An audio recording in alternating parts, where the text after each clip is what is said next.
যেভাবে নিষিদ্ধ হতে পারে আওয়ামী লীগ। চলতি বছরের জুলাই আগস্টে ছাত্র জনতার আন্দোলনে নির্বিচারে দমনপীড়ন চালায় শেখ হাসিনার সরকার। এতে সহস্রাধিক মানুষ প্রাণ হারায়। পরে গণ অভ্যুত্থানের মুখে ৫ আগস্ট দেশ ছেড়ে ভারতে পালিয়ে যান শেখ হাসিনা। এরপর থেকে জুলাই হত্যাকাণ্ডের বিচার চেয়ে শেখ হাসিনা ও আওয়ামী লীগের বিরুদ্ধে একের পর এক অভিযোগ আসছে আন্তর্জাতিক অপরাধ ট্রাইব্যুনালে। গত ১৯ আগস্ট আওয়ামী লীগ নিষিদ্ধে একটি রিট করেছিলেন সারদা সোসাইটি নামে একটি সংগঠনের পক্ষে এর নির্বাহী পরিচালক আরিফুর রহমান মুরাদ ভূঁইয়া। কিন্তু গত ১ সেপ্টেম্বর বিচারপতি এ.কে.এম আসাদুজ্জামান ও বিচারপতি মোহাম্মদ মাহবুব উল ইসলামের সমন্বয়ে গঠিত হাইকোর্ট বেঞ্চ এই রিট খারিজ করে দেন। এদিকে গত ২৩ সেপ্টেম্বর রাজধানীর বিচার প্রশাসন প্রশিক্ষণ ইনস্টিটিউটে বিশিষ্টজনদের সঙ্গে আন্তর্জাতিক অপরাধ ট্রাইব্যুনালের আইন নিয়ে এক মতবিনিময় সভা করেন অন্তর্বর্তী সরকারের আইন, বিচার ও সংসদ বিষয়ক উপদেষ্টা ড আসিফ নজরুল। সভায় গণহত্যায় কোনো বাহিনী বা দলের সম্পৃক্ততায় গুম, খুন,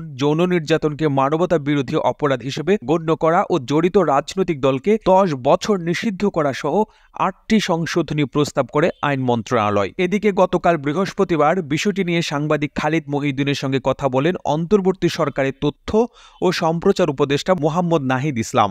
এক প্রশ্নের জবাবে নাহিদ বলেন, আওয়ামী লীগ ফ্যাসিজম ও গণহত্যার সঙ্গে জড়িত। তার বিচার কার্যক্রম এখনো চলছে। দল হিসেবে তাদের রাজনীতি করার অধিকার নেই। আওয়ামী লীগ কিভাবে নিষিদ্ধ হবে এমন প্রশ্নের জবাবে নাহিদ বলেন, সরকারের জায়গা থেকে আমরা এককভাবে সিদ্ধান্ত নিতে চাই না।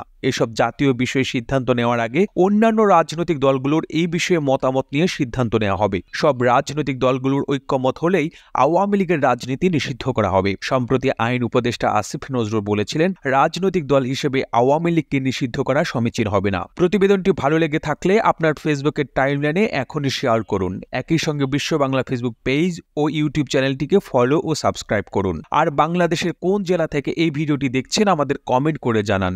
আমরা পরবর্তী ভিডিওতে আপনাকে ধন্যবাদ জানাতে ভুলব না। আর এতক্ষণ বিশ্ব বাংলার সাথে থাকার জন্য অসংখ্য ধন্যবাদ।